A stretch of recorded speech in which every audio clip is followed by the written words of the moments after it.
If you will not make an habit of a person to go to cinema, then you cannot create the audience. They don't only want to make commercial cinema, they only want to make with a good storytelling, a Versatility. good content. And that if the intent of good content is right, I think you can do something, and which is very important. Theater is actually mother of all performing arts, and cinema is mother of all visual arts. The problem is that because I am not from an industry, I'm not a person from the industry You're or an from that outsider background. for them. I'm an outsider. And first of all, I don't know where to go and how to reach out Mm. people.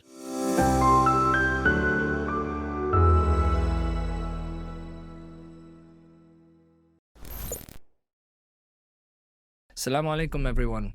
My name is SM Minas. And so I had a very, very interesting guest, a person who is an award winning filmmaker as well as an engineer, handles both sides of his life, made a feature film while doing a job, ended up going to all sorts of international film festivals and winning various awards around the world. And basically, I had him here in Saudi. It's rare you get such conversations where you get to learn, you get to listen to someone's experience so deeply, and be able to know what it takes for your dreams to survive. I mean, that's a conversation I would love for you guys to really listen to right here at the Booker Podcast. Mr. Shoaib Sultan, first of all, thank you for coming to the podcast. I mean, first of all, it is an honor to be talking to someone who has, that I've known of, enough experience in this field to be able to know how is it not only to manage things in a very good amount of time, but to be able to execute the creative aspect without losing touch of it, and and to be in such difficult conditions, since we know the state of uh, filmmaking in Pakistan is really difficult. And to have you in Saudi Arabia now is like, finally, I think this is your debut in a Saudi podcast. So for me, this is very, very, very nice to have you there. So first of all, thank you. Thank you very much, Asan, for having me. And I would like to not only thank you, in fact, I would like to thank Mukhtalif, the platform who is giving me this opportunity to sit in front of you and talk about my journey and my aspirations and my fears and my vision with respect to filmmaking. I need to know as much as you want to tell me.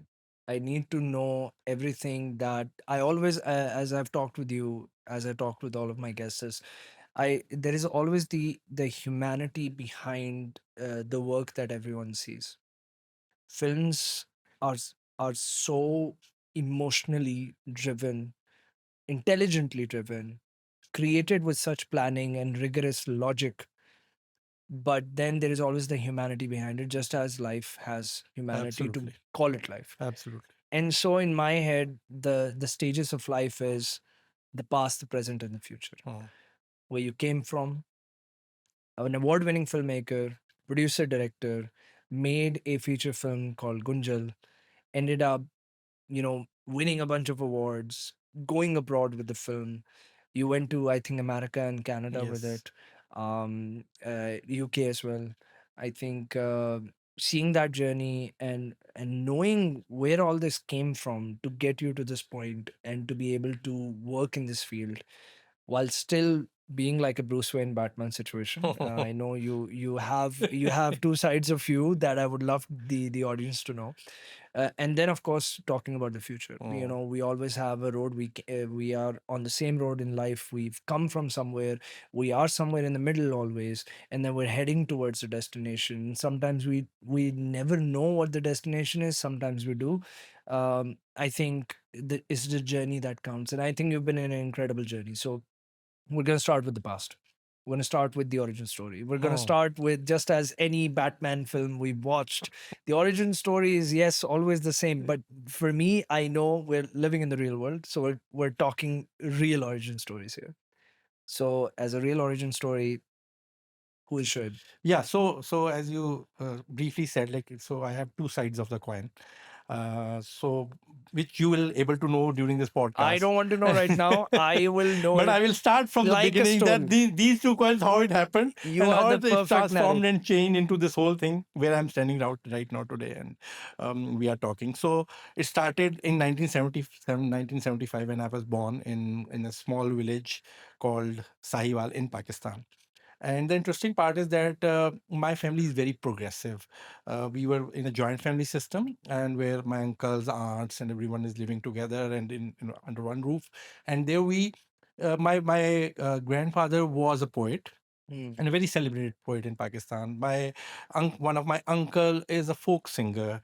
So in my family, actually, we have a lot of, like, we are exposed towards poetry, music, dance, and films, and cinema and everything. It runs So in your blood. yeah, yeah. So it's like very organically came into me. So when and it's in the family, we enjoy and love such kind of activities, and we always participate such kind of events.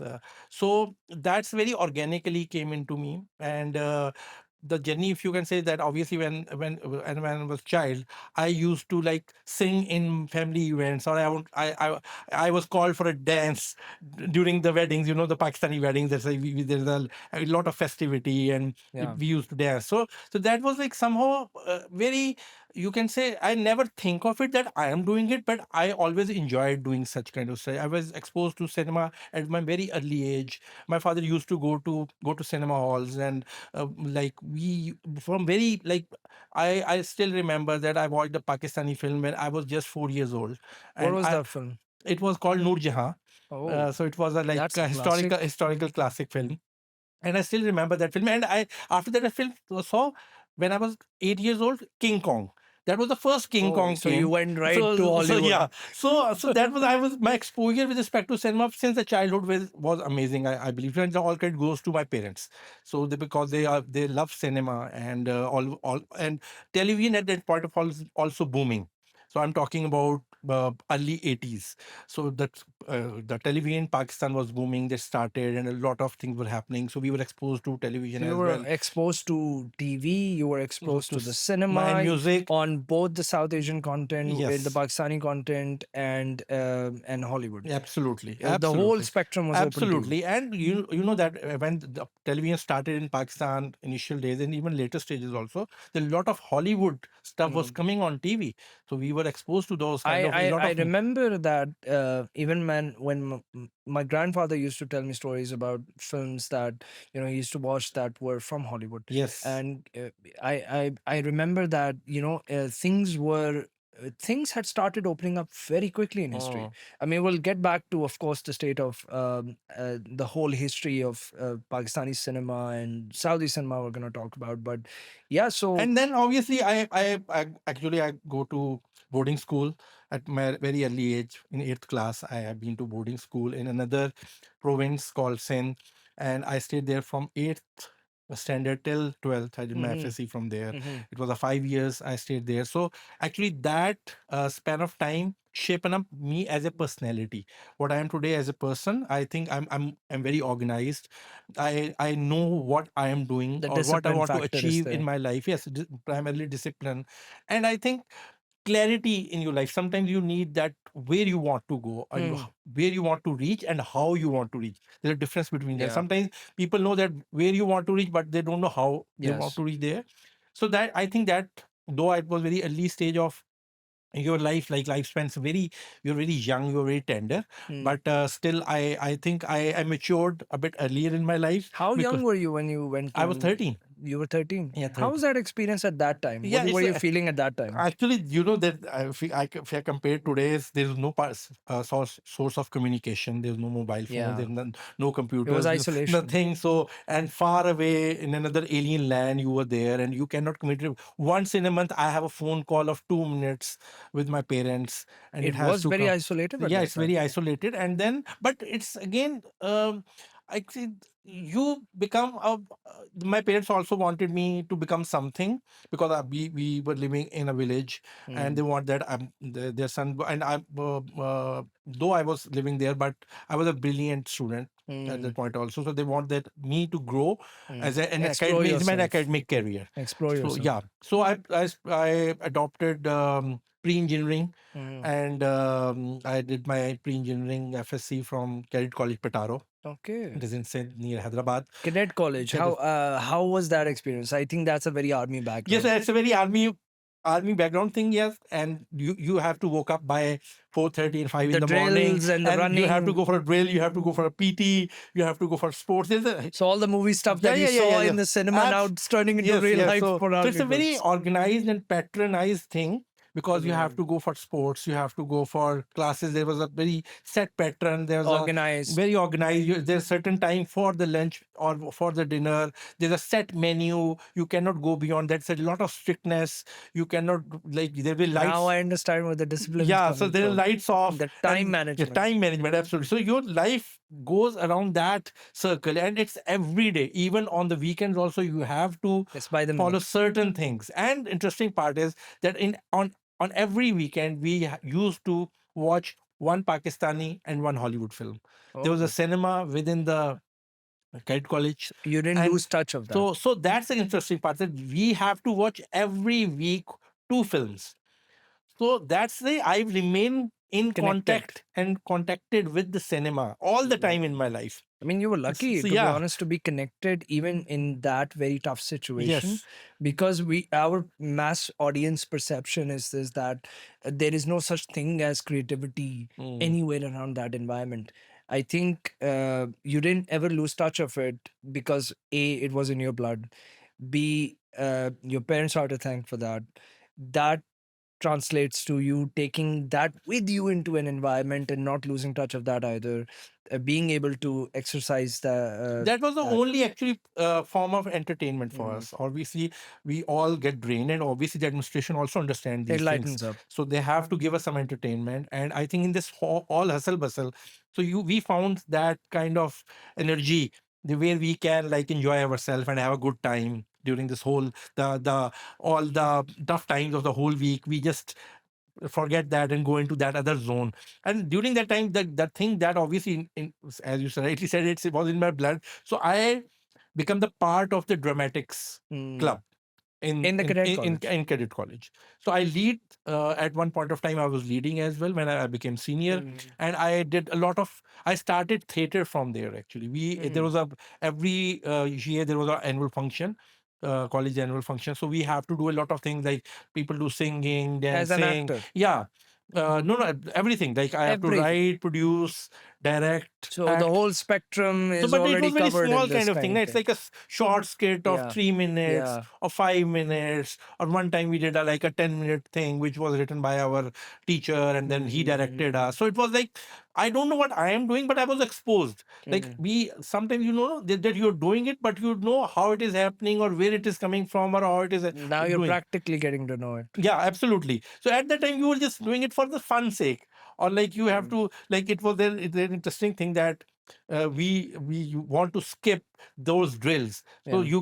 if the people who are in the dramatic or music society, they can They will skip get those skipped. drills. So there was an other opportunity to Yeah. skip those drills, and you can do in Yeah. this. Yeah. Yeah. So that's an interesting idea, so that we can just explore that thing which you also love Yeah. and you get entertained and you enjoy at the same time. But obviously, there's another thing that okay, we don't have to do that thing. So, in terms of if I see this as Mr. Shoaib Sultan's film, not a film made by Shoaib Sultan, a Shoaib Sultan film, the film. So, I would see that we are in Act One, a character called Shoaib Yes. is about a kid who has been born in a village, goes to a boarding school, learns the phase in his life that gives him this moment to explore himself, be more within his own man. Grows up, goes into cadet college. We're all in Act One, by the way, Yeah. and it's going to cadet college, learns that time management, schedule, discipline, life like clockwork, while still retaining the creative blood in him that he was born in, and retaining that, and then eventually practically getting in a point of life to actually exercise it. So this is act one is pretty interesting. Yes. For me as storytellers, as you understand, I am already writing a screenplay in my head, and if I make a film, please, I own the rights already Fair now. enough. No, I give you already the rights. I have the rights now, but so the, I'm in act one. but I think second act is more exciting when I Now need this is to. where second act You know, comes so in. the second act when I actually my by both I can say careers, which Yeah. I started with the both sides of the coin. When I get admitted as an electrical engineer in University of Engineering Technology, Lahore in Pakistan. Hmm. So I when there, obviously, I was, as I said, I was a So Mr. unfortunately or Shoaib's Bruce fortunately Wayne a side brilliant student. So takes off. naturally, because at that point of time, the good students can only be engineers or doctors. Still now, even this is the myth That's true. somehow That's in countries like Yeah, us. it So, is. but so that was the only choice, because actually the good, or I don't know, good thing or bad thing, is that there is no, for bright students there are only these two categories actually, or later after that there's people go in banking, Yeah. or people go in you can say in the fields of law.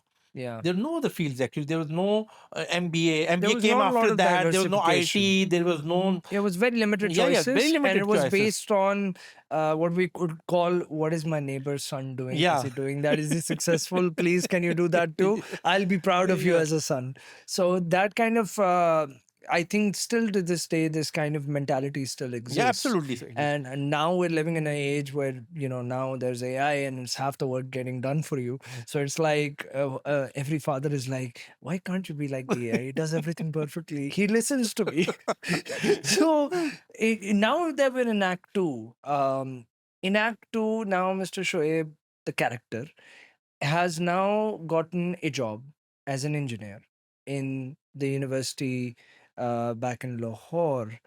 And now my question for this Act Two is, your Bruce Wayne side has taken off, but there is the Batman still in you. Absolutely. So again, we have these two sides of the coin. So the thing is that there in the because I was exposed to theater a bit, Yeah. or performing arts when I was in Do you college. still maintain it So while so you so are no, doing the job? when I was transitioning from there to university, there was a period of 1 year gap, and I made some very good friends in Kite College.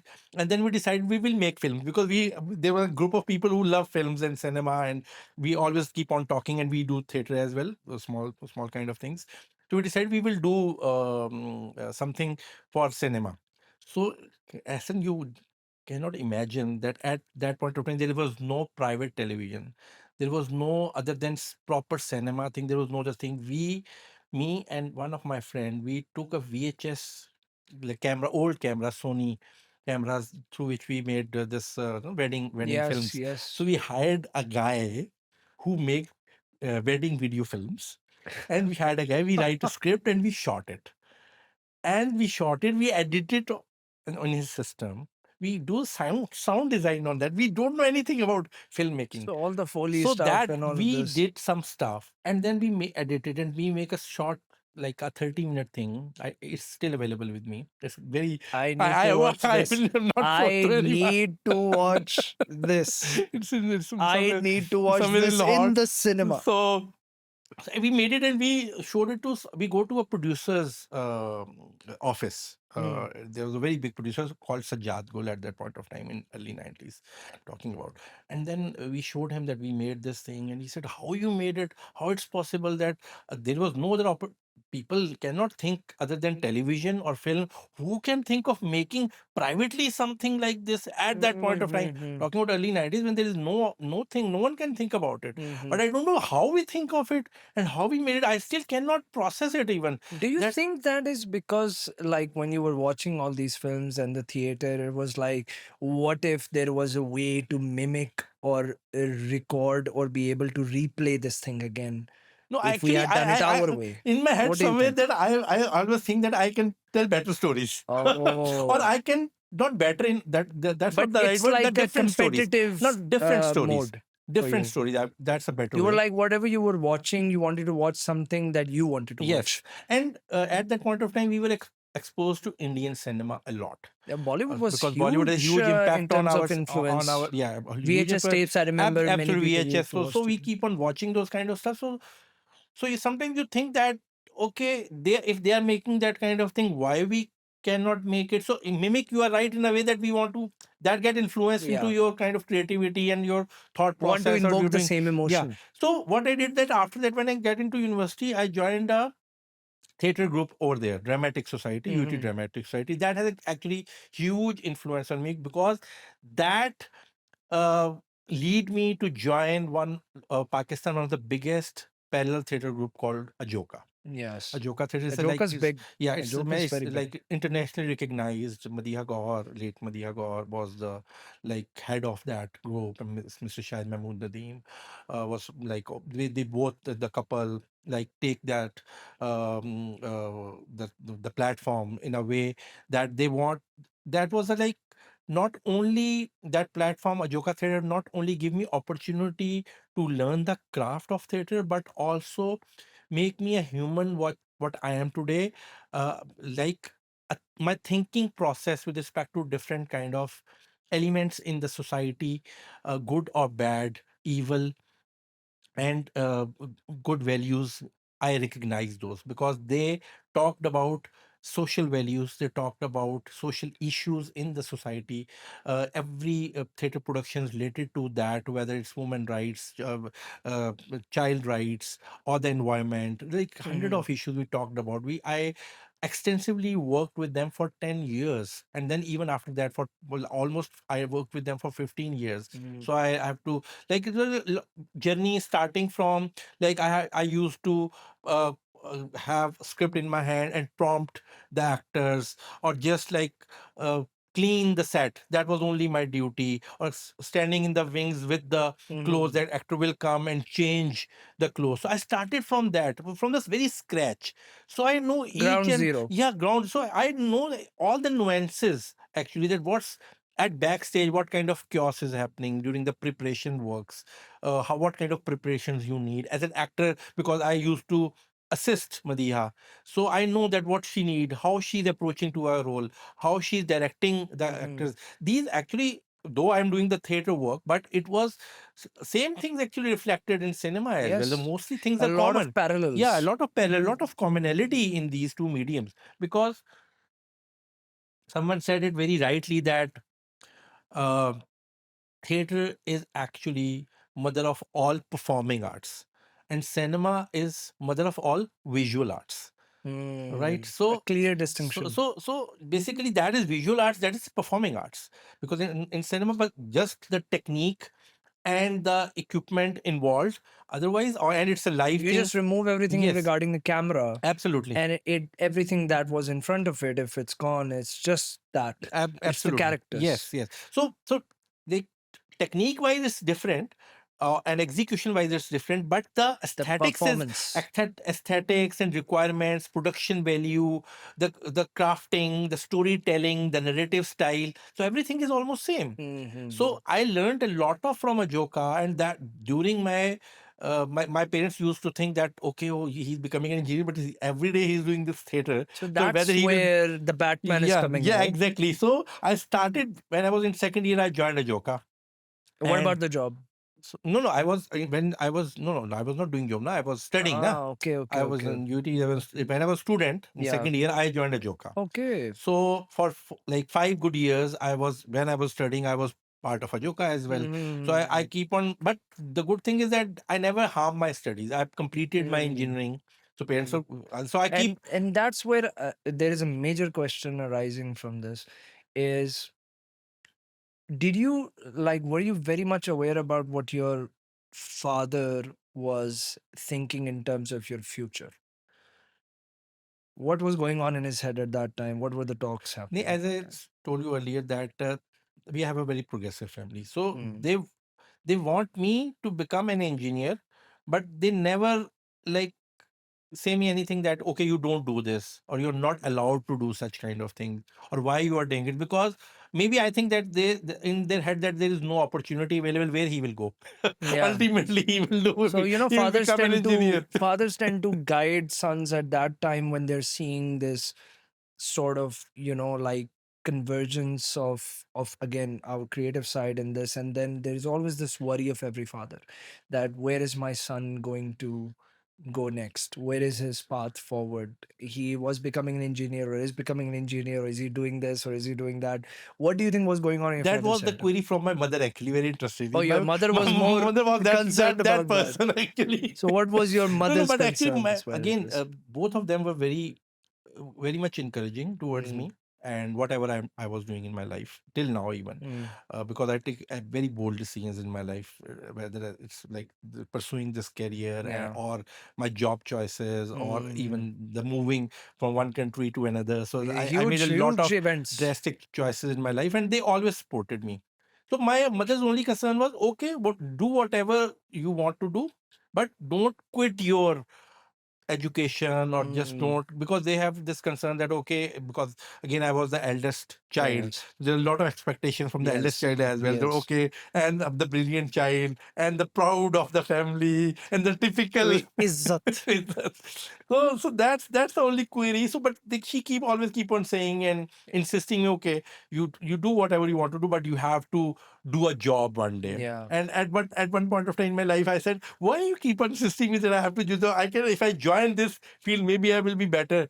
But I think that she was It right. was always, I think, Yeah. maybe a mix of reality and Yes. imagination, that Because she knew you uh, had both of them. yes, and I think at that point of time there was no opportunity if I start doing something like that at that point of time, because there was no private channels, there was no, like, because I was not educated for cinema, or I was not a Yeah. trained filmmaker, so no one will accept me. So how I will make my path in that So circumstances? So I think exactly, that's where my question now is that path is now naturally moving yes, forward. with the flow. You are not really forcing it. No, no, no, It not is coming to you yes. in a But way. that interesting part is, as in, I believe a lot of on manifestation. Hmm. I manifested like for 25 years that I will made a feature film one day. I really manifested it every other day. And you have. I every other day, You have. and I think that I remain consistent. Hmm. That's I think the interesting part of my life. I never think that, oh, why I'm not making. I never became sad while thinking about it. I always get encouraged by Hmm. myself. I write multiple scripts, multiple ideas. Did you write your first script, is where my question now comes. I think when I actually, after engineering, obviously I get married, I have kids, I did my MBA. Then at that point of time, I more focused on job. I moved from Lahore to another city for a job as an engineer. So I stayed there for 5 years. So those times were a bit dull for my life. The creative It side was is because hard to keep that I was intact. keep on more towards obviously the job side. Yeah. When I came back to Lahore for my MBA and joined another company and started my career as an engineer, then I rediscovered myself again, because Hmm. I was missing that for a longest period of time, for It came five back. years. So The came back to, Batman came back. yes. So and then I came back and just started thinking of the idea that how I can now explore, because at that point of time I was bit, like you can say, distinct with the theater. So I think that what else I can do now, I want to explore myself more. In between, I got an opportunity for a TV as an actor, but I refused it. I thought that I can never be an So actor. Mr. Shoaib Sultan, the producer director, was about to become an actor. Interesting. So Yes. a person who has theater experience and act two. Again, we have to keep in mind the story where we are right now. We're watching a film at this point, and I'm making sure the viewers watch this as a Yes. film. So we're at act two. Now it is all about its MBA, its job, it's career oriented. It's about And kids and more it's family kids and family thing. family I mean, I have to ask, at what point of time did you get married?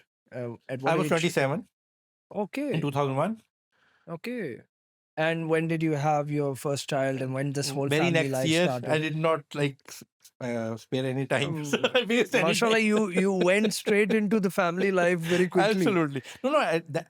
I all believe that um, life, we have only one life, so you have to enjoy whatever is happening. And I realized in my very early stage that I cannot like say, oh, as I said earlier, that why did not that happen. I never think of that thing. Whatever is happening today, I have to Mm, focus on that. I have to enjoy that. I have to make most out of it, mm, because this time will never come. So I mm, try myself that I as the time is passing, I think I'm more conscious about this thing, Mm. that I have to do a lot, and the time is not much with me maybe. No, So, I but after that, understand. coming back to your question, that I married when I moved to Nigeria actually for one of my job assignment for 2 years. Interesting. So there, How was that experience? Totally yeah, yeah. So new, different land, different Africa, universe. different culture, different mindsets.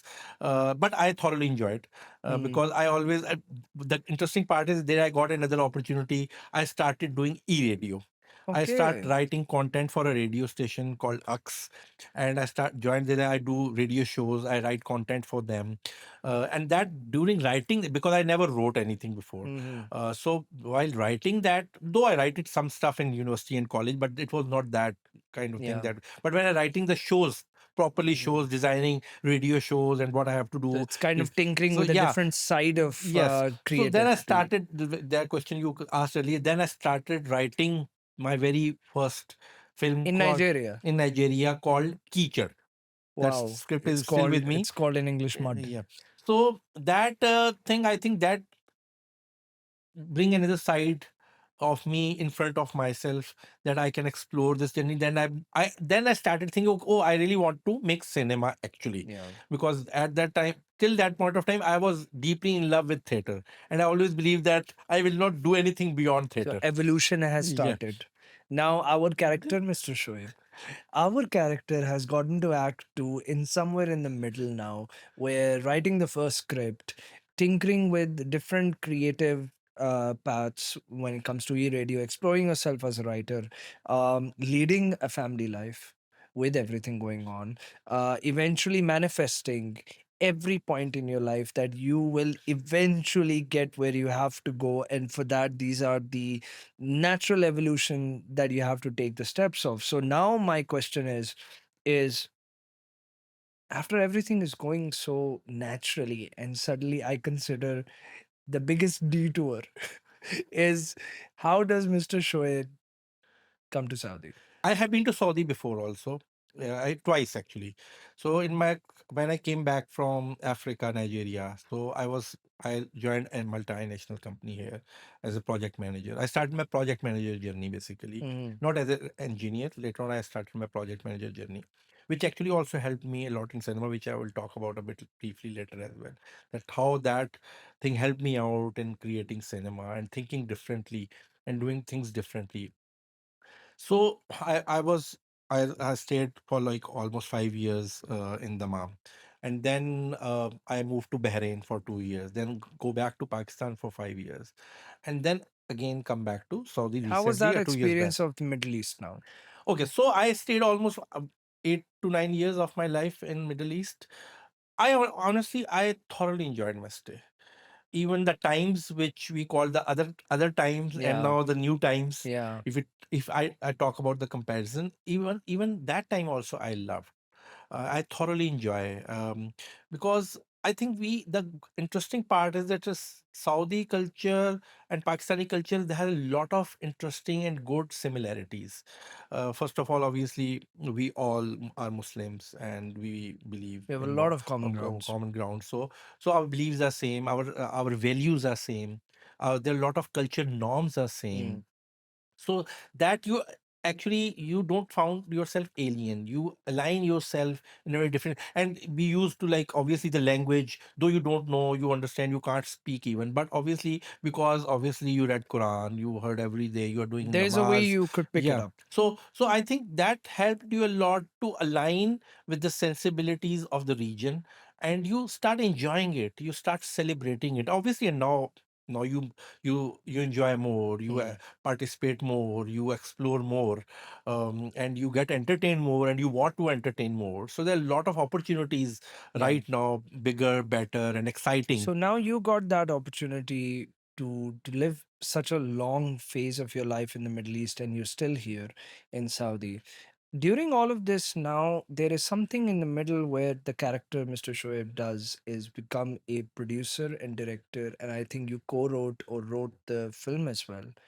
You took a lot of hats in the film you made, which is Gunjal. You did a couple of projects previously, I'm sure, that I want you to tell me more about that. What got you, like, now we've talked about the Bruce Wayne side. Now I want to know Shoaib the Batman. Now I want to So know so the what right. where is all of this happening Yeah. in so much that is happening in life. How is Mr. Shoaib getting to making the film Gunjal that he is now known of today? So honestly, How? I never think of it that it will happen this way. Obviously, it should happen the way, Tell but me about this it. way I don't know, because it started interestingly with during the pandemic times. And Interesting. we were all bound in our homes. We all know what the situation was. Two of my other friends who was also very into cinema, music, and poetry. So one day we were on call and we were discussing that, okay, let's do something. Then we decided we will make a short film. We will all stay at our homes. We will shoot and we will edit it and we will show a story in a way that we are in one room. Mm-hmm. So it's an interesting idea. In India, someone also did it similarly. And we, on the same pattern, we designed our own story. Mm-hmm. So we did it. It was, I think, a very amateurish kind of thing, because obviously Mm-hmm. we do it with phones. My And mine was where were I you in COVID at that time? in Where were Lahore. you? I In was in Lahore. Lahore. So then, like for example, one was shooting it on iPhone, another one on Samsung. There's a Okay. different kind of phone, different lighting, Okay. different sets.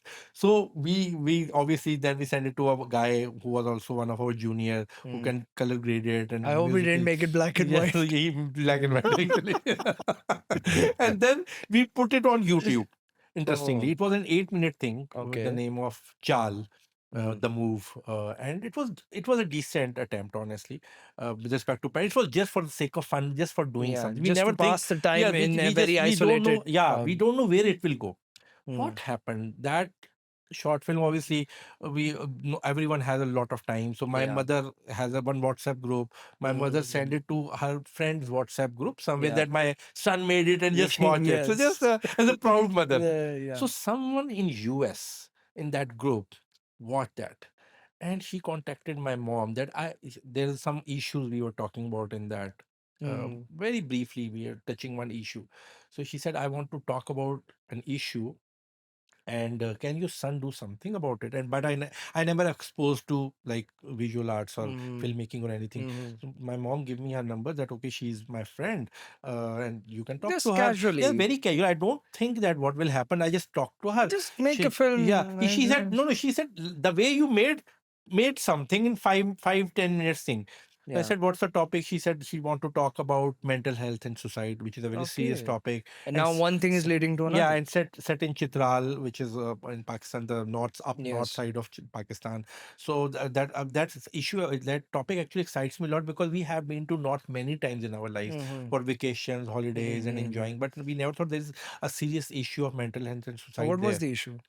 Actually, the issue is that there a lot of depression for the women, because they are educated, education level is very high, but they Mm-hmm. did not get the opportunities. Okay. So that's a cultural thing, and both are the cultural thing. There's a conflict between the culture, that they Mm-hmm. have to get educated, but culturally they are not allowed To to do anything with the so education. that's a very Huge interesting.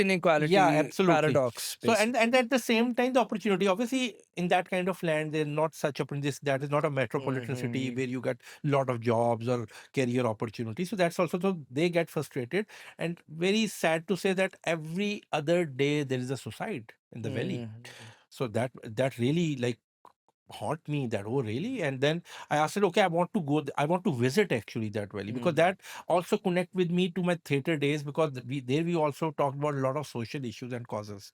So this thing really connect with me. I said, okay, if I want to make it, I would like to research on it. I go there, spend some time, I met with How people. was your family in this, supporting you? Very How was sporting. it? My wife is also very sporting, honestly, and I never have, because They've accepted that's that it, the way I am. this is how it You, they is. they know that they cannot change this person. They cannot. He is the way it is. He will not change. So It's very hard today to say that for a lot of people. So I consider you very lucky, to be yeah, honest. I'm lucky. So that started, and then we made that short film called Darya Ke Is Paar. My very Mm. first film. I'm proud of it that it has been to Cannes. It got New York Short Film Festival best short film, best director, best actor awards. That is Amsterdam Film huge. Festival, which is huge, we got best film short film award. So that give me like a lot of encouragement, and like I know really like the first short film. It was that first spark that you can do this. Yeah, yeah, absolutely. So it's just organically happened. When I was coming back after researching that thing, I just called that a lady called Nigat Takbasha. I'm really, really thankful to her because she gave me the opportunity of this, and later Gunjal as Mm, well. So I told her that why you want to make a 5 minute or 10 minute thing. It really need a proper story and need to be shot in the valley with all the logistics and mm, every equipment and with a good storyline and mhm. everything. Then we write the story, and obviously we shoot it over there in the valley, and it was an amazing experience, And honestly. were you just the director or also the I was a producer? co-writer, producer, and director. So three hats again. Yes, So right away, three yes, hats yes. again. From the very beginning, in a way, very I formally. mean, I think that it makes sense as well because I feel that based on the past where you came from, what kind of experiences you had in the theater, and kind of really getting hands on with so many dynamics of how things, inner workings, work in tandem with each other. This kind of stuff, I think, gave you the perfect situation to really be hands on in Absolutely, multiple hats. absolutely, And absolutely. now that that has happened, you now, Mr. Shoaib, our character, Act 2, is now in Cannes. Yeah. Uh, how was But that experience? unfortunately, Did we you haven't go? been to there because the COVID times there was a Oh, hybrid event. That oh, 2 years for it was if hybrid. things So were no one, fine, you would yeah, have obviously I been have to there. fly. So there was no one able to attend because the Mm, 2022 or 21 and 22 actually they did hmm. a hybrid events. No Okay. one attended it. And Mm, then at the YouTube channel called C Prime, they called me to make another short film. hmm. After watching that film, they give me an opportunity. Worked with two of the biggest stars of Pakistan, and then made a short film that's with the name How of. was the story? What was the, who were the stars? So How was that there's experience? a film star called Resham and a very celebrated TV actor called Umair Rana. So they were part of the story of two people about COVID, and Okay. again a bit twist. How was that experience now that you've worked with now certain known names in Pakistan? You're getting into the industry. Now we're at a point where you've had the cans, staple on your name. How was the experience of how, first of all, before even working with them, how do you think when you entered into the industry, how what kind of a approach Actually, were I people think giving it's you? a very difficult journey in so many ways, because first Did of all, people even give you credit for what you did? yeah, no, but the problem is that because I am not from an industry, I'm not a person from the industry You're or an from that outsider background. for I'm them. an outsider. And first of all, I don't know where to go and how to reach out Mm, people. mm. Obviously, I reached out some of the people that I want to do, because the mostly people came up with the idea that why don't you work for television? Because obviously, And you television didn't is the want to do biggest. that. Television is the biggest industry in Pakistan. Yeah. Even till now, I'm getting offers every other day, and we are in I talks. mean, drama industry is still huge. Yeah. So one day I would love to work for cinema, Mhm. for television as well. But my love is for cinema Yeah. primarily. So if I will, So you and rejected a lot of obviously I offers. no, not rejected, but that did not excites me, I will say. Mhm. I would love to do one day But television. I no don't. such project kind of Yeah, pulled you yeah, towards it. exactly. So when I got some offers or something, you can do a telefilm for television, eat play, or something like that, or Mm, that can lead to a serial or series. mm. So I said no, but if is there any opportunity for cinema? Cinema, obviously, again, it's a journey. People don't take you seriously. Okay, one Right. shot, and okay, Yeah. it's a festival film. How you will make a Mm. commercial film, or how you will entertain people on the big screen? That's a challenge. And I The think that's where, as a producer director, I think you start seeing that whatever your maybe image or perception was about this whole industry, about everything, was Yeah, it actually, exactly I as it know is? before also somehow, because obviously I was part of theater as Yeah. a professional, because that theater was a professional theater group, Yeah. and I keep on interacting with various people Mm, who are already in the field. So I know somehow that okay, these are the dynamics, the way things mm, happen. But again, because I don't have direct contacts with anyone, so I mhm. don't know. So that, and the question that the way I start exploring that what could be possibilities. But I found that though you are a maybe an award winning and critically It acclaimed doesn't film, it matter. doesn't matter to them, because they Mm. think differently. They come up with the commercial vision of Because doing you've things not made what they they want to want, see. or what I will say, what the industry wants to display. And that's So a that's a lot challenge. of talk about the industry. There is a So lot of talk then about that. this but that short film lead to another thing idea which I go to with my earlier producer Nigat, and I started come up with me that I also want to make another short after the Riyadh case part. So then we discussed, and then this an idea about the child labor came up. And then she said, okay, we will work on it, we will make a short film. Then I when we start researching about that subject, so I told him that it will not be sufficient to make to tell the story in a short format. So we have to adapt a long format, ideally a feature film. And initially it was a very indie kind of zone. And we will just make something and just not in for cinema, even just for maybe festivals or something like that. It started with that conversation.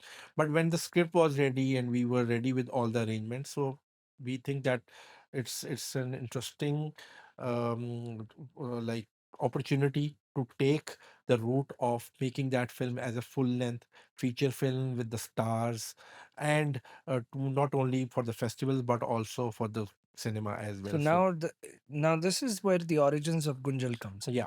So Gunjal happened right after you made the short film with Sea Pride. Yes. And this is when Gunjal was about to become a short, but now became a feature. What was your producer and your view about, like, what was the central reason why it had to become a feature? And did you all know where Gunjal would go from here? Actually, first of all, we were very excited with the core idea of the Gunjal because we were celebrating a minority hero from Pakistan called Iqbal Masih, who worked for, he was a child labor activist who talked a lot of about the crisis with the labor community, specifically with the child labor. And we get very excited because generally in our cinema we don't celebrate our own heroes first of all. So first we want to celebrate our own hero, then secondly, we want to tell a story in a different way, not a biopic style of the film, because obviously that kid was get murdered when he was very young. So the storytelling, the narrative style we adopt for that particular way is that we will tell is a crime thriller genre. So these all things get us very much excited. And during the process, actually this was my idea to bring like celebrated actors on board or famous names on board, because then you can grab more eyeballs commercially as well as for the festivals as well, and you will make an authenticity with respect to characters because they are more the newest actors, they know Was their it hard? jobs well. Was it hard to bring them No, at all. on Not at all. on board? Honestly, not at all. It's an exciting thing that, though I did not, I people don't know me. They don't know my name. They don't know my craft. I did hardly two short films. One was not released anywhere. One Mhm. was only on YouTube. And Ahmed Ali Akbar, who was the main protagonist of Kunjal, was the biggest star when I read out to him. I though when we were writing at that point of time, his biggest serial called Pariza did not came out, but I always in my head that I want to cast this guy. And I saw one of his earlier film, so I said that this he's the perfect choice for the role. And I go to him. I still remember in Karachi, one of the cafe, I called him and I said I want to see you, and he was very graciously, very cozy guy. Okay, I will come up and I will talk to you. And I just give him the synopsis of the film. Okay, I want to make this. This is my intention. I think that all the people, all the professional guys I approached, I was very honest with them. That's I think that they You understand. came with no dreams Yes, about this or I that, was telling them straight up. my vision, what I wanted to do, because I was very much clear, because I worked for the research, script writing, and a brief pre-production for almost 6 to 8 months, invested in that journey. So I was very much clear that what I wanted to present, how I want to project, and what I want to bring on the celluloid with these actors or with these characters. So I Now, was very much clear. now that is where a huge question is, again, where we're taking this Bruce Wayne Batman situation. We're inactive. And the event trigger has happened. The event trigger, in my opinion, the first event trigger in your story is the cans. And that milestone in your life sets you up to enter into the industry with a claim. But then again, there is this barrier that you have to kind of fight through to make something. which is the dream, which is the feature film. Now the whole thing is that I want to see the other side of the coin, while Batman is pretty much flying high right now at this point in his Batmobile or something or whatever it is.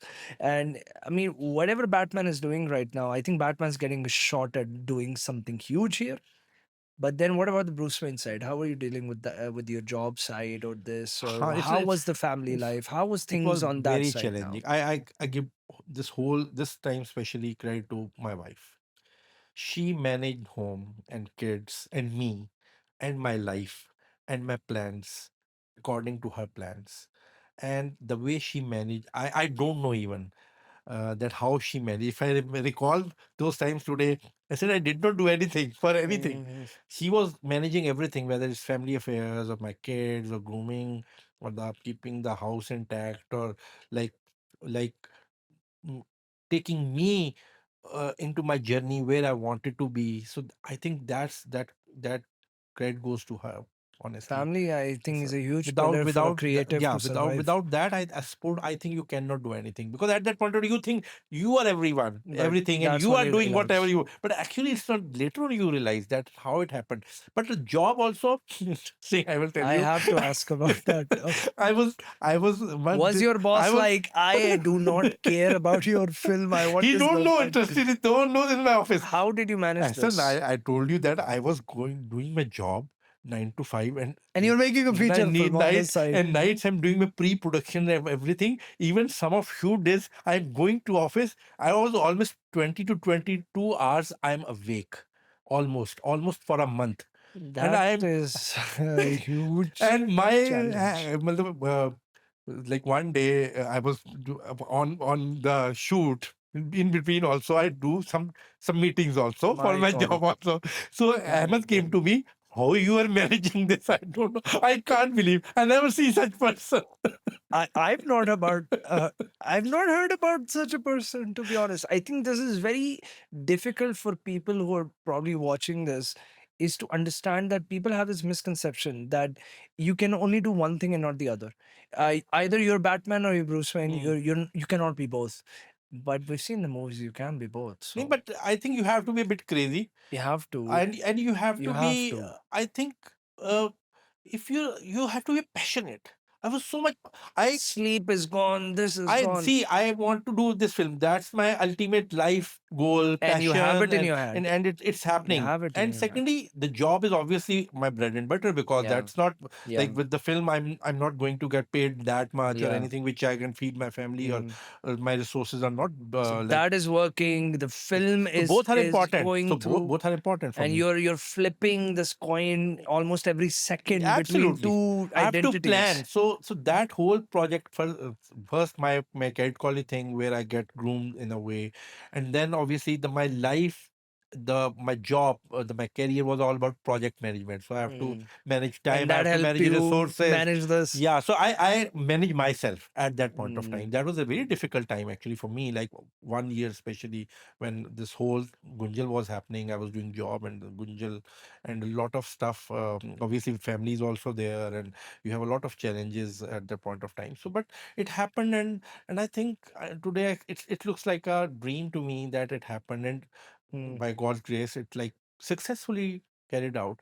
So it was a bit long journey. Obviously, you have to shoot, edit, post production, a lot of all the elements, I want and to ask and about your journey about now making the film. Now as a creative, I know Mr. Shoaib, the producer, the project manager, the time manager. Where is this? Where is that? Where is that? Which minute at which what works like a machine, the inner workings again now of cinema.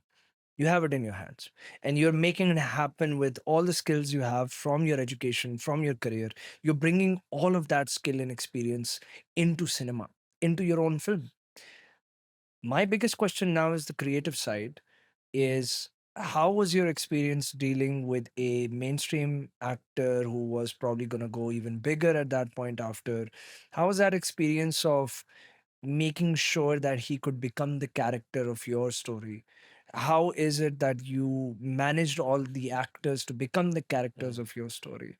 As a director and also as a producer, First, we'll talk about the director, the creative, and then I'll talk about the dichotomy between being a Hmm, producer hmm. and a director. But right now, for me, it's like as a director, how's that experience for you to create those characters and to lead that story forward emotionally and for them to become that? Okay, so actually, I strongly believe on pre-production.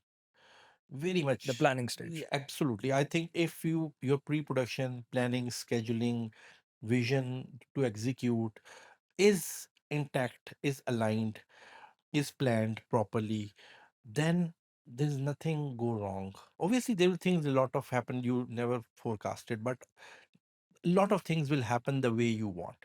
Um, so when I was before even reaching to actors, obviously there was script, they come on board, but then I do my homework a lot.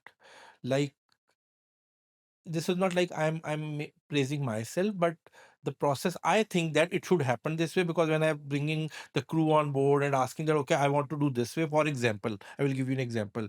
Like, 2 months in advance, the costumes of all the actors were ready and tagged with the scene number, that in this scene this actor will wear this, and hanged in my store. So that was the level of planning. I know in which scene which actor will wear what, because I did also production. I was also a production designer And you were of the part film. of the writing process, Yeah, so I was you could also make sure it was one done. of the writer or production designer. So I was part process of every aspect of the film. So I know, because, and the most challenging part is that as a first feature film I would like to, I take a lot of challenges. It was a period film, and not Set in the. set in 80s. Hmm. It was 80s and 90s. Then secondly, it was a huge ensemble, that there were 13 primary characters. 13 primary That's a lot to characters, juggle. yeah. And the third is that obviously it's a very massively like expanded in a lot of locations. So there are and a lot of real locations, and recreate those location in Lahore, which has been changed a lot from 90s obviously till today, and to recreate it, to scout those locations, to get the right feel and vibe of the story. So it was a lot of challenge. So the lot of homework to getting the right locations, to getting the right people, and I want to do a sync sound. Hardly Which film is happened with on sync sound. set On set recording, record, live recording, no no voiceovering, voiceovers.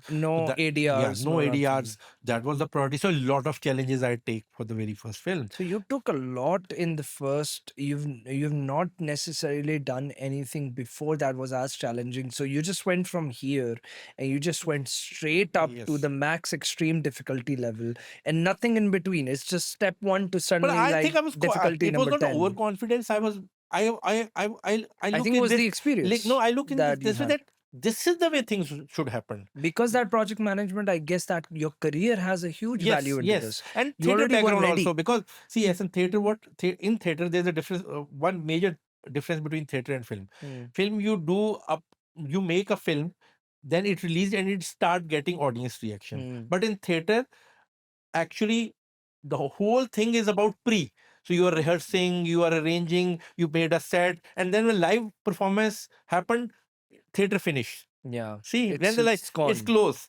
But actually, film releases, and then a lot of things happen after that also. So Hmm. there's a lot of Hmm. so I understand the theater is all about pre-production, na? And In a that's way. where Yeah. cinema So requires so the so same that level. exactly is that. Actually, more, Yeah. maybe. So Yeah. that's why my always in my head, okay, I have to be very much organized. I have to Mm. arrange everything. Even my sporting or minor cast were also casted 2 months back. What your crew like, Mr. Shoaib? Really, why is he every He's a single crazy. minute He's a asking us of where is this, where is that? Yeah, How was absolutely, your crew? absolutely. I was on top of everything, because I remember the complete script. I know which scene, which dialogue, which person, which cast member, how many crew we need, where. I actually, it was in my heart. Everything was, I remembered everything. And then, um you're coming back to your question again, that the men, because with this whole pre thing, when I go to the actors, okay, this is the plan, this is the They have the schedule, whole view. this will happen this way, this is my vision. So they understand it, and they actually they get excited and they get happy, because they also did not get that opportunity to do work in the more systemized manner. Mm. And I honestly, I did a look test, proper look test of all the actors. We did haircuts, we did like prosthetics, we did costumes, makeups and stuff, and we photographed them. We do the dialogues with them, interactions with them, recorded them. We see, and we see what is working, what not is working. So that exercise we did. Then we do our workshops, that what kind of accent which actor will do go for, what kind of reaction will actor make when something. Everything is planned. So almost 10 days workshop with all the actors of the film. And it was very well planned, that from we started at 8 and finish it at 8, almost 12 hours every day, an extensive workshop for 10 days, actually it's not a practice, at I least in would Pakistan want to industry. know, I want to know for the viewers and people who would watching in Saudi and Pakistan, many people do not know what is a workshop for actors. Can you tell me what is in the sense called a Yeah, I think workshop for them? workshops are very important. I think What that's is an in integral it? part What of is in it? any kind of process to understand. First of all, you have, as in, if we talk about, if it could be for the actors, it could be for the crew, primarily done for the actors, but majorly it's done for actors to understand director's vision.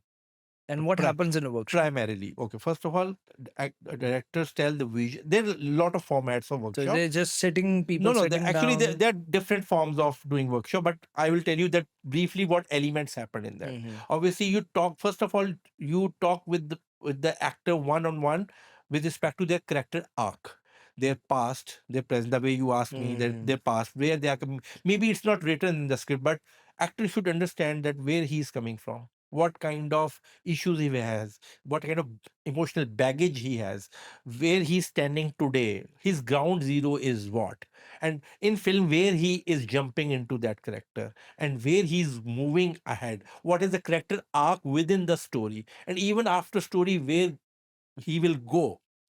So first of all, the actors and directors should understand and align with each other, that the way story and the process is going on. They have to they have to be there. A lot of talks, a lot of A understanding, lot there of a debate, a lot of lot of debate. Yeah, yeah. conversation. Because directors has some mindsets, and some intelligent actors also have a lot of questions and queries with respect to it. And during those conversations, you understand, okay, there's some ideas which maybe actor bringing on table which And you we don't could know. add it Yeah, in. and it's add layers with respect to that, and it's very important, Mm. because actor also, he cannot be a robot, or he or she cannot be, you cannot. I don't believe on directors who just dictate and Mm. get things out from the actor. I believe that it's a very collaborative art form. So Mm. you have to understand and respect this perspective, especially when you are bringing on board celebrated or experienced actors. You have to understand and respect their craft as well. So they have a lot of ideas as well, and a very good, most of the time people has good ideas.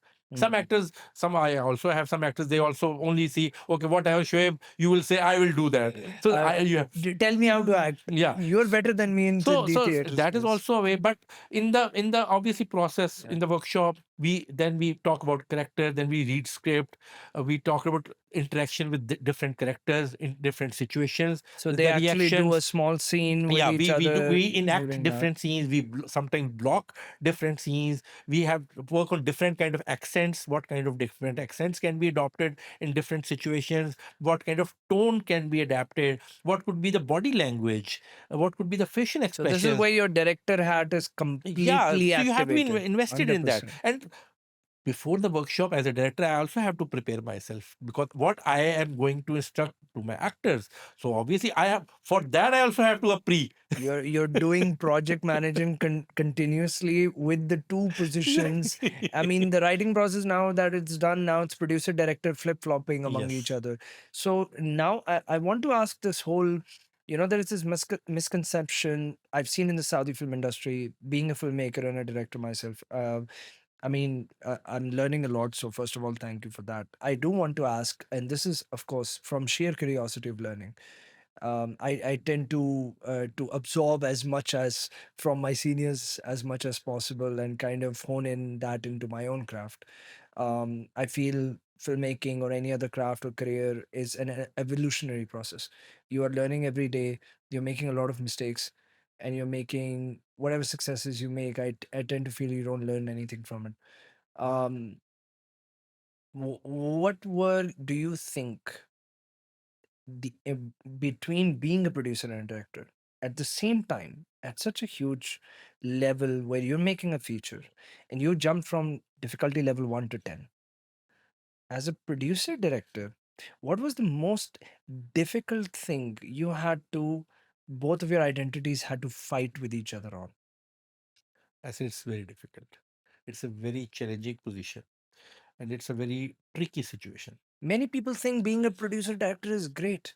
I mean, here I've seen people, they would love to have both positions. They think there is a lot of control, No, no, it's the there most is a lot of difficult position. freedom. Uh, I think that that's very challenging in so many ways that at one point of time you have to be think creatively, and the other point of time you have to at the same time you have to think that where you can save money. Now I think many people know about what it is being a director.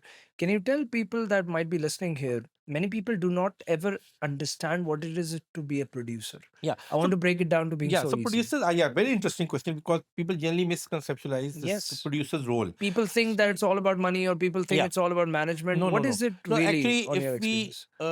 in current times, because we are talking about today, earlier it was a bit different, but right now we have primarily three levels of producers. One is executive producer, generally, which is basically who is only investing money or bringing the investors on board. With no So input on no the no management or creative, the no creative. creative or management inputs. He's just like give you a resources, that Investment. investment, primarily with the capital, so that you can go ahead with the project, whatever you want to greenlit the project, and Mm. he has a faith on the team, the director, the other producers, that they can execute it. Then you come on board the producer. That producer role is actually to use those finances, Stay within budget. whether obviously he made the he for example an x number of amount is awarded for, So uh, resource allocation. so resource allocation, that okay, from this x amount how much will go for with each category of the project, whether it's like pre-production, or the fee of the actors or the crew, or the production design, or the logistics, or the post production, or all the elements of the, so he has to decide that which element needs what kind of figure, keeping in that x amount. And does the producer hire the Is crew as well? sorry, Does the producer producer's hire? job is to hire everyone, actually, even Mm. to hire from director to actor to writer to like musicians to and all the crew members, all the So the first technicians. thing you did was when you made the list, you're like, first director to hire is me. Obviously. And then Yeah, we'll actually, easy in is my case, director hired the producer. director hired the producer. So this is a very interesting thing. And now the third category also came in recently. There is a Okay. creative producers also on board. So creative How does that producer differ? has nothing to do with The financials. finances. They only keep intact. Okay, maybe an hundred x amount is given to a certain category. He has to ensure that that utilized with the fullest. Hmm. You understand? This is Interesting. different, because he's giving like X amount to a category. Maybe he'll like something is aligned in a different way. On one day he's using differently, and in a total it's that budget. Hmm. But creative producer think that okay, I cannot spend this amount on this location. That location maybe need a better Mm-hmm. money or better resources or so. So Mm-hmm. that's creative producer also. This is a recent thing coming up, especially with the Interesting. OTT platforms. They are doing a Hmm. lot with the creative producers, because that needs this kind of position. So Like, they're basically, are they the reason that you end up spending more money or less money? it's not about more or less. It's about that you remain in the budget, but Okay. you remain more creative. So he think Okay. more A creatively better rather than quality output yeah, in the same amount if there exactly, are other exactly. options. Because his job is to bring better choices. Oh, Sometimes, yeah, okay. in one amount you can have one choice, or so he can choose. Okay, this is a better choice. Mm. So that's a creative So producer, na? instead of I getting a Mercedes, I'll just get a Rolls Royce in the same amount. Yeah, maybe if or Basic. you can get it on rent and spend that money on something else. I mean, That choices that's can be taken an by the interesting. creative producer. That's an interesting position to Yeah. be in. I mean, so now the whole dilemma is this is a difficult dual identity setup we have here.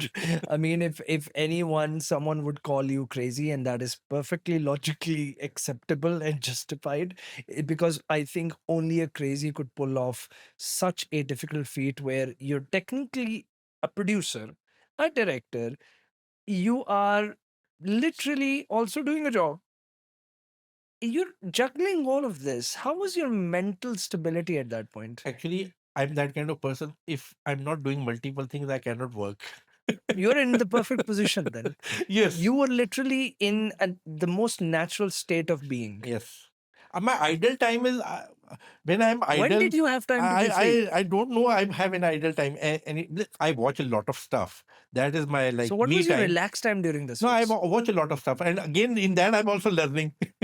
I mean, the brain never stops, I guess. It never stops for a person like you at this point. So now, I mean, I have to now ask is, so so Gunjal gets made. We're now approaching Mr. Shoaib's Act 3. So that's a very exciting time for Gunjal me. has been made. Yeah, Gunjal has been made. He's had been to a lot of good festivals, get celebrated, got a lot of awards internationally. Pakistan biggest award. Did you expect all of this to happen? I expected. I will not lie. I expected more, but obviously there are a lot of things you planned in a different way, but it happened in a You different got a way. lot of awards, you got a So lot of still, like, yeah, recognition a lot of internationally. recognition. International, I'm more happy with a lot of awards came up from Pakistan. There's only one award, LSA in Pakistan. We got best film, best director. So for me, like celebrated at home ground, it is a big At the thing. Lux Style Awards. Yeah, Lux Style Awards, and obviously we got best feature film in UK South Asian Film Festival, which is huge. I got best debut director in Dada Sab Phalke in India. Then we obviously screened a lot of in a lot of big festivals. I got best actor award in DC South Asian Film Festival. So a lot of things happened, and I traveled with the film. Being part of various film festivals, so the connections with a lot of other filmmakers with a lot of mindsets. So you explored more, you want to know more about different kind of, so you want to learn more. So as you rightly said, that is a never ending journey. You keep on going, keep on learning, keep on thinking.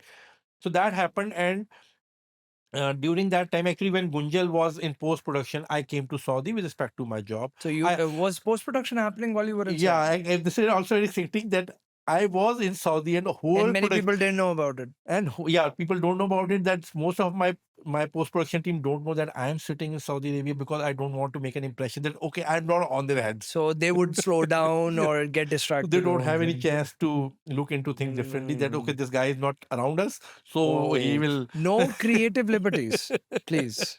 So Only I me. got an opportunity in Saudi. Meantime, interesting part is that what I would like to highlight, because I was juggling so much extensively during the shoot of Kunjal. So my company in Pakistan think that I'm no more interested in work, maybe.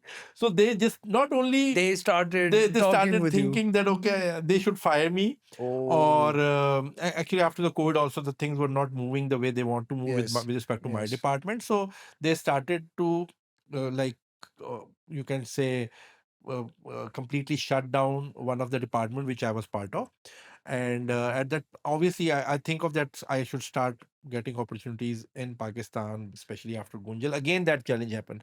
Though Gunjal was made, it was post editing started, and people know I already worked with stars.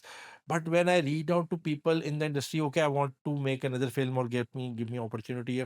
Again, it was a challenge, because again they'll somehow think that okay, I am an indie kind of filmmaker, I want to So work there only is a with certain label. yeah, certain label which somehow disturb you in a way. Okay, you just look at to my craft, you want to look into my process with respect to my vision. I can do any kind of storytelling, whether it's commercial, indie, festival film, or whatever it is. It's like it's cinema, ultimately it's cinema, it's a storytelling, it's a narrative. So why judge me on my capabilities, rather what kind of or what genre I choose. Were you It's surprised about this, the fact of how surface level this thinking was? no, but actually I think we talked about this earlier in this conversation also, but I at that point of short films, I think that because maybe an outsider, I don't know things, I don't know people, but during this course of time, I realized that okay, maybe I know people, they will understand where I'm coming from, what I wanted to do, or what I want to achieve. But the mindset was same there. But maybe I was growing, but no one else was growing, I can say, or they are, but I will not say that this is their fault. This is somehow the way industry works, because this is all about, this is, I will say that, and we look it as a creative thing, but ultimately it's all about finances, it's all about money making. Ultimately it's a commercial venture. No one will spend an X amount and just want to give it away. Like he want to invest, that he want to gain, and then he can invest further. So that also, I we have to respect that mindset also. That sometimes we think that okay, creatively we are doing a lot, or we can bring a lot of good things on the table, but we need to think about the commercial side of that as well, which I realized after Gunjal. And now I'm more, when you talk about the future projects, obviously I know, I think differently, and this is also an evolution, which you said that we keep on learning. I don't say this, they think wrong, but they think differently, and we think maybe differently And we at have that to point of time. somehow maybe come into the Yeah, middle. exactly. So I came here. I got another job. I got somehow got fired is not the right word, but somehow Resigned, resign. Yeah, fired, I don't any mind even. I terminology. don't I mind. mean, Yeah, labels aside, yeah. one major question that comes out to this, and like a really important question: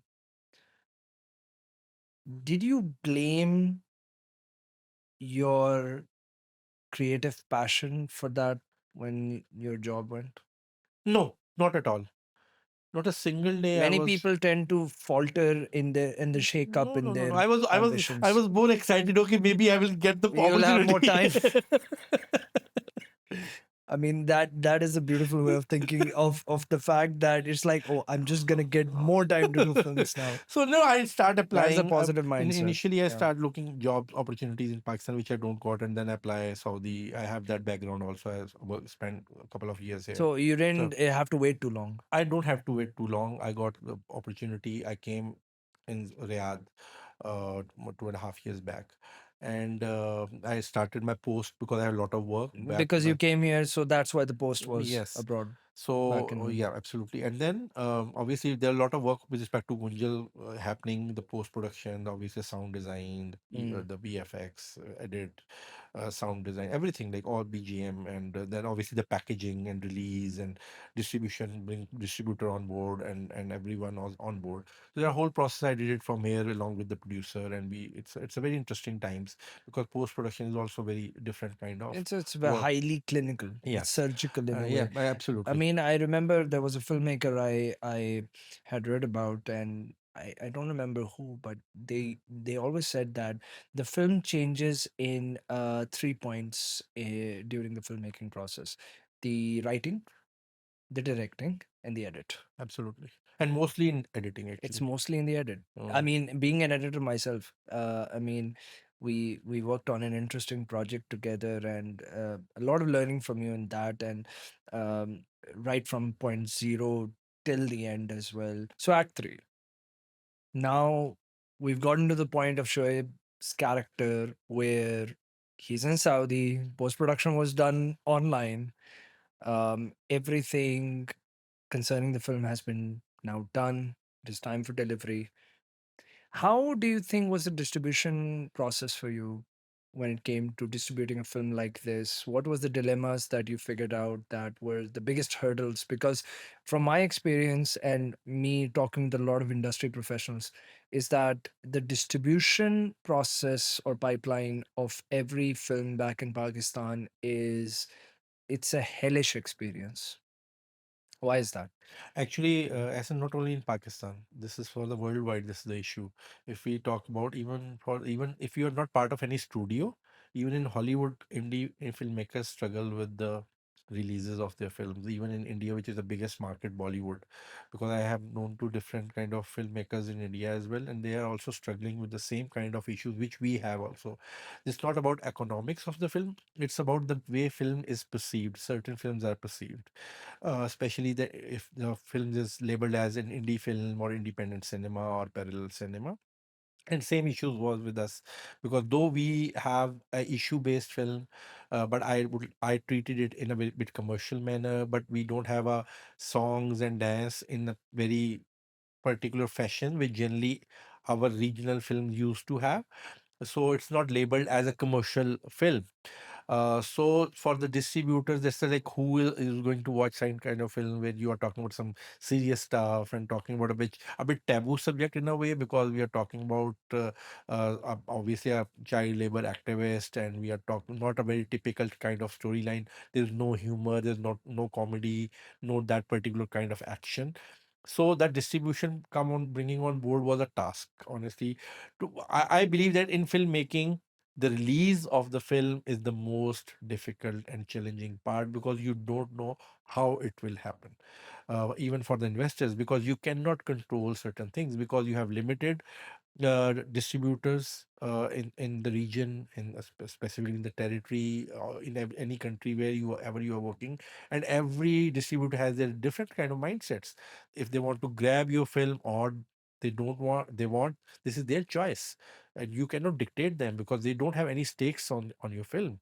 So to bring the right distributor on board, and With the right mindset. with the right mindset, and the way they will release, because the release is always in the distributor's hand, where they want to, how they want to present it, in which cinema they want will release it, what will be the timings, what will be the, how many will be the shows, how the marketing plan will happen. Actually, this whole is in the territory of a distributor. So, and you have to engage a distributor who can be aligned with your vision, the way you want to make things happen. It's not very easy, because in Pakistan, especially, you don't have like leverage of a lot of good and like interesting distributors. So, and then you don't have big cinemas, because if we talk about a bit history of Pakistani cinema earlier, in if we talk about in 90s, there are like more than 500 screens, but currently we have hardly 70 screens. So the decline of cinema, and then the fear in the distributor's mindset that this film will work in their favor or not, it will bring back money, it will bring back the audience. So this is especially after COVID, and it happened all along the globe, that people not going to watch that those kind of film which used to go and watch and enjoy before COVID, because now people only want to watch festival films, a big cinema, big extravaganza. They don't want to. Huge Yeah, spectacles, absolutely. So grand experience, especially loud because films. during COVID times, people get explored this OTT very much. That's Now, where it kicked yeah, off. absolutely, and now they're used to of now the things are very much categorized, especially Indie if films tend to go yeah, streaming. yes, Big masala films, the big spectacle, loud yes. films tend to go for the cinema. And now suddenly it's become a huge faction categorized grouped Yeah, it's kind of changing the situation. dynamics of the film industry a lot. Hmm. Especially if pandemic did not happen, I don't think so. This happened this way It's an drastically. alternate Yeah, timeline. you never know that. But I always think that every time there's always a challenge. When we were young, there was a VHS came up, and you said that the cinema will die down. Then CD, Blu-ray came up, then you cinema will die down. I think this is the evolution of the storytelling, Hmm. and I'm sure this will be a very big part of the future storytelling. But you never know, this will be replaced by something else in future which you never think Maybe of. virtual Yeah, reality, maybe something regarding whatever AI is coming up with to absolutely. suddenly start getting into that venture. But yeah, speaking about, of course, the whole distribution dilemma. I mean, that just kind of segues into very naturally. That is part of the state of the current Pakistani film industry. I want to bring that more because I feel not a lot of conversations happen around this. I've not really seen any podcast or any talk with anyone who has brought this publicly just to kind of bring everything together. That not many people know about the start or the history of Pakistani cinema, and not anyone knows collectively what got us here. And and I think there's a lot of predictions and a lot of talk about where it's going to go. But let's start as we are. Of course, we've taken a detour from our story from Act 1, 2, and 3, but we are at 3, but we're slightly taking a detour to talk about something very serious, I would say. Something that has a lot of opinions, something that has a lot of conversation that is being sparked to this day. There's a lot of talk about a certain indie movement that is happening in Pakistan in the film industry. There is factions, there is groups. I would say there is lobbies. There's a lot of talk about a lot of things. I feel this kind of stuff happens in every industry. There is the ups and the downs and the turbulent times and the emergency situations. I mean, we will talk about the Saudi film industry, particularly since it's a very young industry. We tend to have a lot more history behind us. We've been a lot more of an older industry, and I think we've seen a lot of turbulent times here. But before we get to the current state and the future, it's about first we need to know where we came from. So, not many people know about this. Yeah, actually, if we talk about Pakistani cinema history, I will try to talk briefly about it. There's three, four stages actually. When we like there was one region we all know that Indo-Pak. We were together at one point of time, 1947. We Pre get separated. 1947, yes. So the cinema started in this region at that point of time. And the interesting part is that these are the only two countries in the whole world which come up with a different kind of storytelling where there's a dance and music, a very integral part of the narrative Hmm. in every film. It's not like in It's Hollywood we not a talk about a detour. category. It's a Broadway category, and in only that there is a musicals where we are only music. But in our kind of cinema, every film has the if there's no music or dance in our film, it It's is not not a film. it's not a film actually. That's a very unique kind of identity we have, and this is a common identity when we get separated. And at that time of point of time, we were on almost at the same level. India and Pakistan were at the same level, technically, administratively, and the talent wise. Hmm. Obviously some people go towards Bombay, some people came to Lahore, which was a booming industry Hmm. at that point of time, and we start growing and we start making films and studios And came theater up. came out of N- Karachi.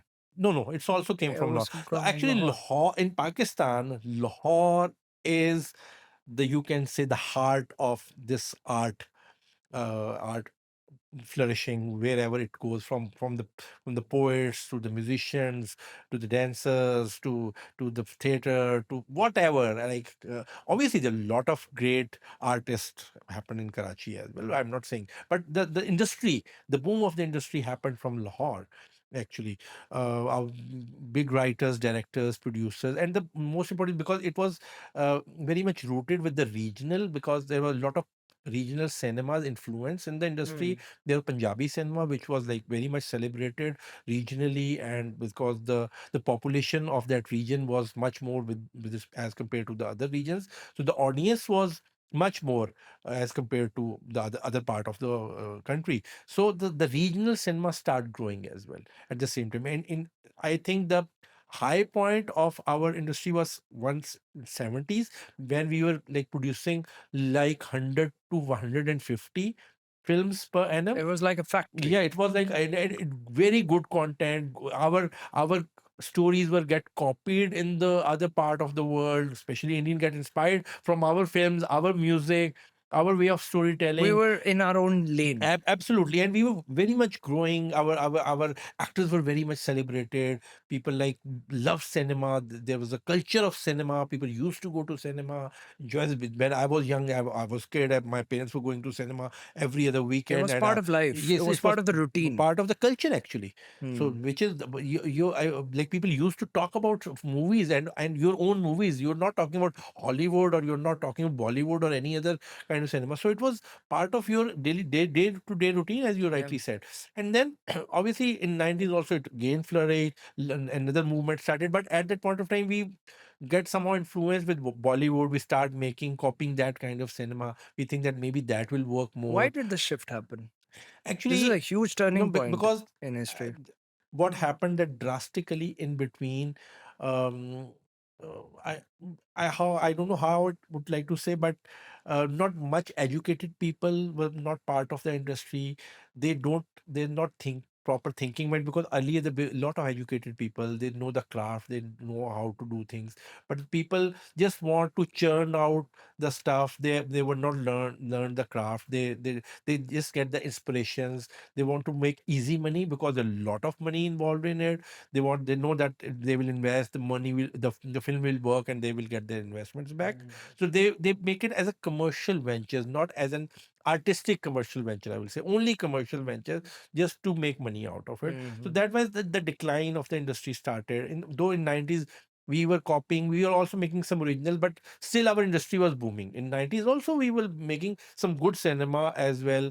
Then the Punjabi cinema start, like you can say, that the whole Urdu cinema start declining and the regional cinema start like influencing the whole craft. And then our industry start declining, because in that cinema, not I will say, uh, like intellectuals or the creative minds or the educated people were part of Do you that think in cinema. Pakistan politics had to do a lot with the Actually, there was distractions? no support from the state. That is very unfortunate, because if we talk about the same time we were separated from India, obviously there's a bigger country, there are more resources maybe, but they were more inclined and supportive towards art and cinema and things like that, Hmm. as far as their governments are concerned, their sarkar is concerned. But here in Pakistan, we don't take this as an entertainment, not even as an opportunity for people to like have their catharsis with We respect to. didn't invest in it too Yes, yes. much. So there was no support till date. I will say that there's no such kind of support which is much needed, because, like artists, we always say, everyone always says these are the ambassadors of your country. They bring the soft image of your country. So they bring relationships, and they give the opportunity to other You people to export your understand, culture. export your culture. Absolutely, absolutely. So that's also a declining part, because people keep on investing their own money and they don't know where to go. There was no one to invest in the infrastructure. We don't have good studios, we don't have good equipment, we don't get trained people, so it start declining because no one is interested to investing in that. Because why should someone invest it in that, where the government or the infrastructure is not supporting that. So, I mean, that's where, I mean, it's a slow burn towards deterioration. Yeah.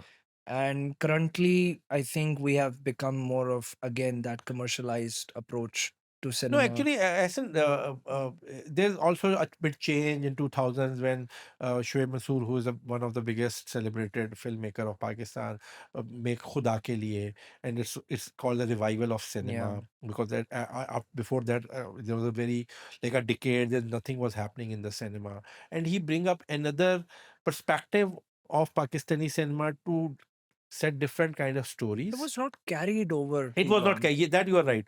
So again, we get again revival of cinema happened, but again it stuck somewhere, because okay, we opened some cinema halls, we started with screens, and we allow at one point of time when General Musharraf was the president of Pakistan, he allowed Indian, because before that there was a ban of Indian cinema in Yeah. Pakistan. We are a huge consumers of Indian cinema, so he allowed to release Indian film in the cinemas.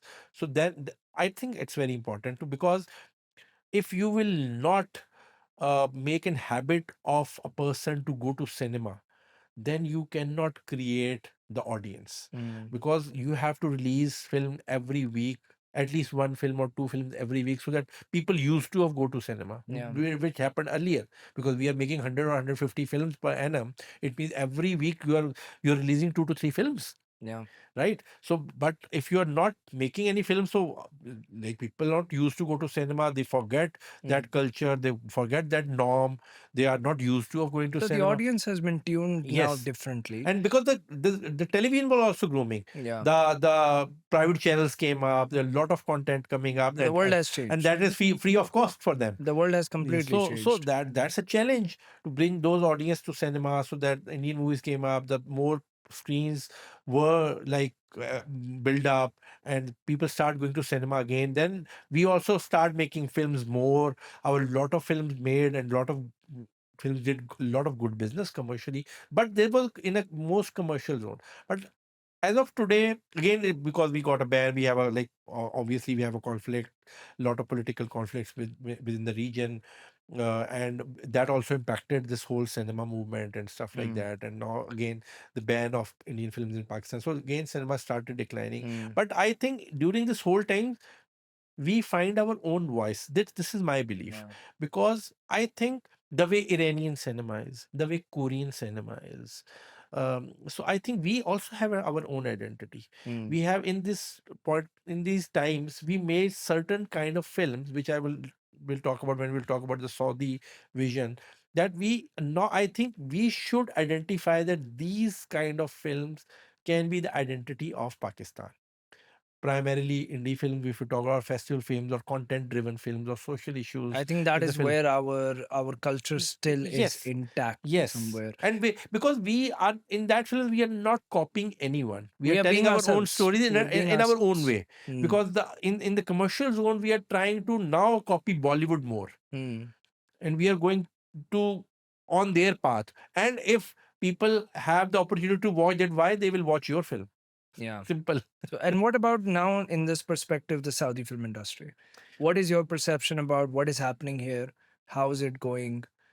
How is that perspective for you? I think being here in Saudi and specifically in Riyadh, I think this is a very exciting time to be here as far as cinema is concerned. Because I think, especially during the last 5 years, we all know that a lot of initiatives has been taken by the government. And as I said, what we were lacking in Pakistan from the get go, Saudi knows how to proceed. Mm. And what I see, I think I see in a different way. I don't know what's the exact vision, because we are not well aware that how they want to take and where they want to take.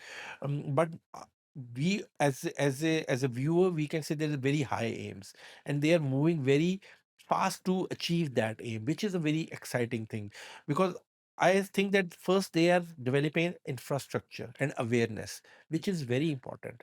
Like they are making studios, they are asking people to collaborate, they are opening film funds, inviting investors, inviting creative people to It's work. in the air. The Saudi film industry's expansion is in the air. The Red Sea Film Festival, the Saudi Film Festival. You see cinema fully packed Yeah, with Saudi content. We are seeing that there are more and more Saudi filmmakers coming out. They're being trained by professionals. They are going on their own steps forward, making films, coming from short films all the way to features. The government is fully in support with this cultural shift and this new new wave wave. Yeah, of filmmakers, just like the French New Wave. Saudi cinema is literally having a resurgence. And so, in this perspective, like, where do you see what kind of stories from the Saudi film industry are you looking forward to seeing? What kind of genres are going to be coming out next? I saw two to three Saudi films. I get very much like surprised with the vision and the way it happened. And the most exciting part is that you already said, and I also said earlier, that the government is supporting cinema, and they want to make this not only just to celebrate the culture and the region and want to impress, but they also incline towards storytelling. If you see the presence of Saudi films in the biggest international film festival, it is huge. Recently, they have been to TEF, they have been to Cannes. So that presence show us the seriousness of the cinema. They don't only want to make commercial cinema. They only want to make with a good storytelling, a Versatility. good content. And that if the intent of good content is right, I think you can do something. And which is very important. Amazing. I mean, that's the thing we've been seeing in the air. We've been seeing it all Yeah. around us, in front of us. And that's I want to add one thing, that's why I said that our we evolve with this thing, that and I said that I think that as a Pakistani filmmaker, we find our identity with respect to different kind of storytelling, which is a bit serious, which is a bit content driven, narratives driven, and I think Saudi also have that capability to do their own identity with those barriers and limitations to work, because this culture, this land, this aesthetics, this landscape is not explored yet. and the stories in this region, people never saw those kind of stories. So it's an opportunity, because commercially you can do anything, that can story be placed But anywhere. this kind of But if you stuff are, is hard to yeah, do. but if you are, your stories and your narrative is rooted, and you are talking about something which is not explored by any other Mm. region or filmmaker, because that is not their story. So I think if you are rooted to your own stories, i think I think they can do wonders to the cinema. And what about then, Saudi's whole change to the point that you ended up producing a Pakistani Saudi film here? Yeah, How did that happen that's with also that, Funkan? and that's thanks to you, Asan, because we met, and we just get connected from the very beginning, and we get aligned, and I get impressed with you, the short film I saw your work, and I think that maybe one day we can work. I never think of it that it will And happen. suddenly it's Yeah, happening. and then one And then day, it happened. yeah, and one day you call me and then, okay, this a I short film, want I want the project yeah, manager. I want the main guy. Fankar is happening, and not in fact, when the Fankar, before the Fankar was happening, you shared with me the script. Yeah. Okay, that I want to work on this. What do you think about that script? And I read the script, and I've shared with you a couple of ideas. We bounced back Yeah. with that how things should happen, and you told me from that day that if it will happen, obviously you want me to producer on board. Then I give you my ideas with respect to that how it could be done and what is the best possible I, I, choices. I think at that time you must be thinking it's pretty crazy to make a Pakistani Saudi film Yeah, in yeah. Saudi. So no, It had not happened before. it was not happened, but I don't know. I have faith in you, because you already made, being a Mm. Pakistani, you already made a film which has been to festival, which was celebrated, which was talked Yeah, about Saudi not only film. in Saudi, in Pakistan Yeah. also. That a filmmaker from Pakistani origin in Saudi Arabia made a short film in Arabic, Yeah. being a Pakistani. A So pure Saudi it film. was a huge thing, and I think you should celebrate more of your craft and your vision, and breaking that barrier. This is very important. Mm. And I get excited when you shared with me that idea that, okay, you are also raising your bar, and you also want to do something with a fresh mindset, and that's also a very exciting story. And it was not only about being shot in Saudi Arabia. That narrative was very international at the same time, Mm. because as a Saudi filmmaker, if I will say you, because you worked mostly in Saudi, as a Saudi filmmaker, I will say you want to bring that narrative at an international level, which Yeah. Alhamdulillah I mean, Fankar did. at the end, I think that's thanks to you and everyone who were part of that team to make the first Pak Saudi film in history for us to take it not only internationally, but to be recognized for it, to be to be seen as a filmmaker in this country that I've lived for so long. I And mean, it's an honor for Saudi Arabia also, that to have such film on board, which is celebrated in various film festivals and talked about very and appreciated a lot.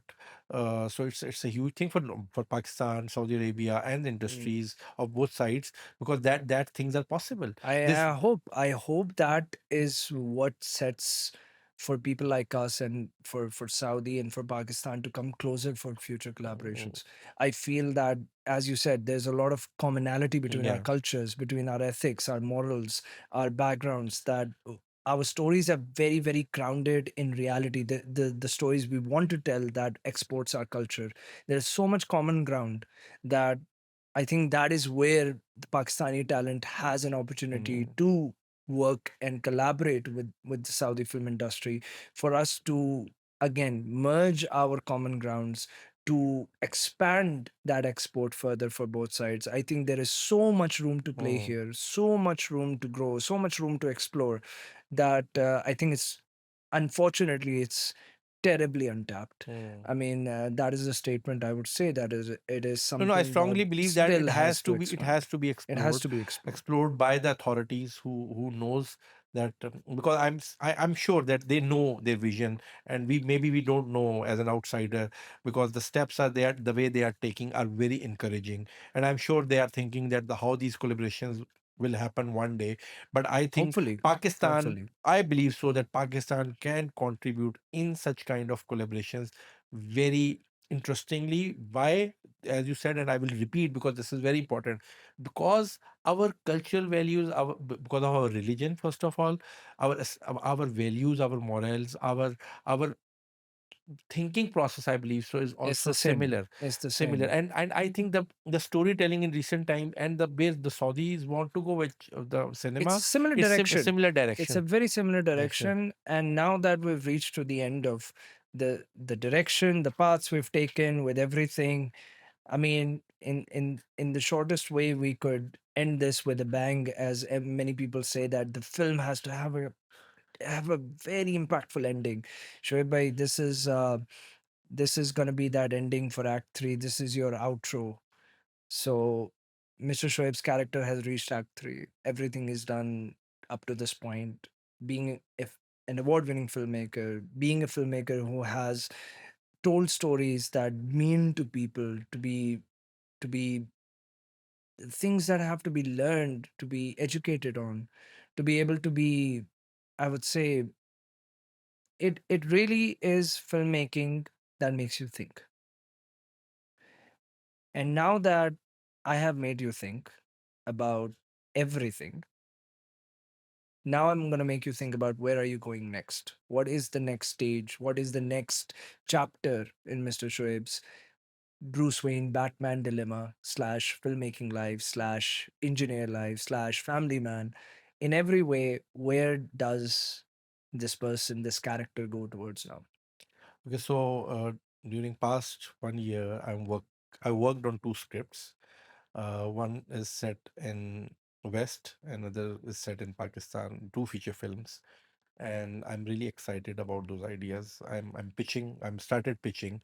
The pitching Yeah. ideas is also one Long process. process. We will talk Long about it process. some other day, Long because process. that's also very exciting thing, that how you want to reach out to the right investors, bring people on board with whom they have the right That's a whole vision. workshop. Yeah, absolutely. That's a whole workshop or a class that everyone has to take from Yes. Mr. Shoaib very So soon. so that I just jumping into that zone, but at the same time I'm like just trying to figure out the right finding trying to find the right collaborators in Saudi Arabia, because I'm here, Hmm. and maybe we together, we are also striving that we can get the right people who has a similar mindsets, and That's maybe the we biggest can challenge. do something here, because we strongly believe that this region has a lot of opportunities and the right vision where we can explore and do the best possible thing, not only for the region but also for the service for the cinema industry. So let's hope that we will able to explore these things. Last one liner before the end. One liner. One liner I will say One that, liner. No, it's very specific. Something that completely is out of it. no, I think that it's a very simple thing. That's, I think, the crux of my journey in my life is that never give up. Never And give up. That's that. But the one liner for the state of the film industry of Pakistan's future. Where do you see it? it's in dilemma. That's strong. And and for Mr. Shoaib, it is the line. That I will repeat that. Okay, I will say it in a different way. That I think follow your dreams, and it will happen one day for sure. Mr. Bruce Wayne and Batman has said it all. Thank you, Mr. Shoaib. Thank you, Mr. Shoaib. Hassan, and thank you, Mukhtalif, to giving me opportunity to tell everyone my Thank you story. indeed to Mukhtalif for making such stories come to life, to make it happen basically for the screen that Yeah, everyone is watching. yeah. So again, thank you. Thank you very much.